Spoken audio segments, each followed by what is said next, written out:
烂漫胡同的西侧不远就是法源寺，法源寺是北京城内现存历史最悠久的佛寺，目前为中国佛学院的所在地。今天我们介绍一下法源寺周边的胡同。唐朝贞观19年，唐太宗诏令于幽州城内建寺，以悼念在东征高句丽战争中阵亡的将士。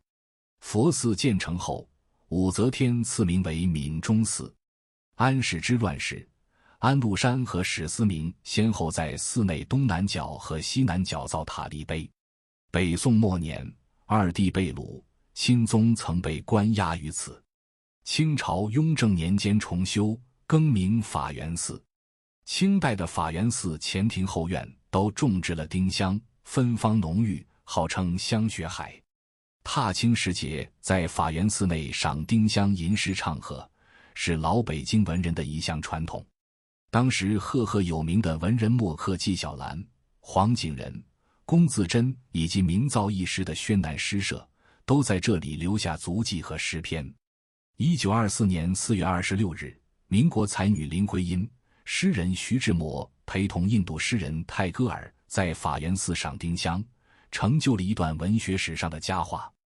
上世纪60年代，台湾作家李敖由法源寺的原名闽中而产生灵感，创作了一部记述百日维新后谭嗣同就义过程的长篇小说《北京法源寺》，使更多人知晓了此寺。法源寺的北侧是法源寺后街，平行于广安门内大街，东西走向。西起教子胡同，东至西砖胡同，长228米。街内1号、3号、5号曾为谢公祠，祭祀谢方德。谢方德为江西益阳人，字君直，号叠山，曾为南宋官员，与文天祥是同科进士。南宋亡后，拒绝出仕元朝，在法源寺内绝食而亡，死后谥为文节，故祠又称谢文节祠。民国期间曾在祠内建北京回族世界女中，以提倡回族女子教育，不久即行解散。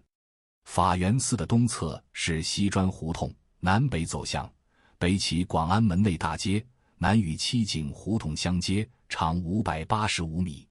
清时北段称石儿胡同，南段称西砖儿胡同，民国后统称西砖胡同，巷名沿用至今。胡同东侧原有北京4大名医之一，世纪末1937年创办的华北国医学院，专门培养中医人才。巷内曾有申州、处州、仙游、琼州会馆。68号一看即是民国时候门脸，门头上有字元和9元。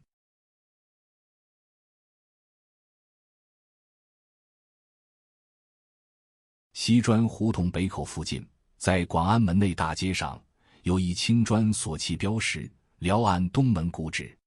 辽南京城东园中部之城门，名曰安东门，别名潭州门，其故址在此。胡同南段临法源寺处的平房院落均为寺之庙产，多为亭林所用，后改作民居。其中有一处院落为法源寺跨院，曾是民国初年法律专家董康的寓所。西砖胡同是这一带最长的胡同，连接了不少胡同，中部连接的是醋张胡同。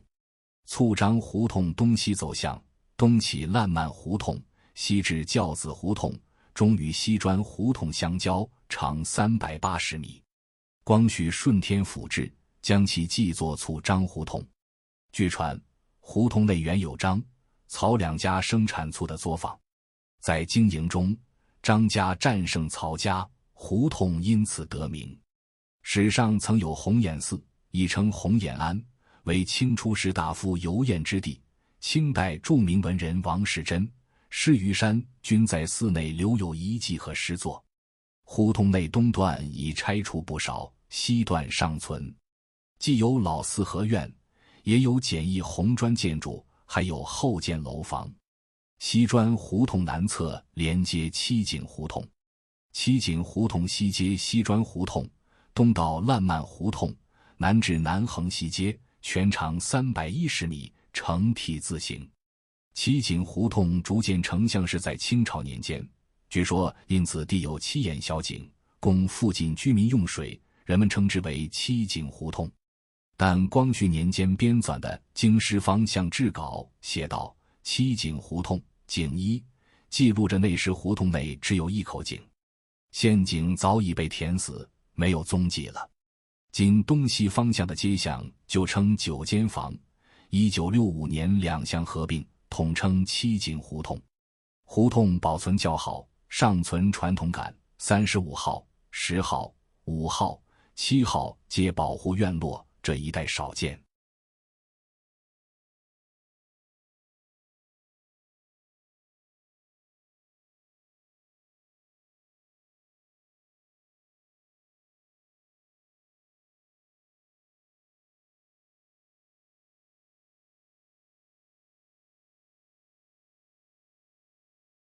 西专胡同西侧还有一条培育胡同，光绪顺天府志称簪儿胡同，乡名来历不详，一直沿用至解放后。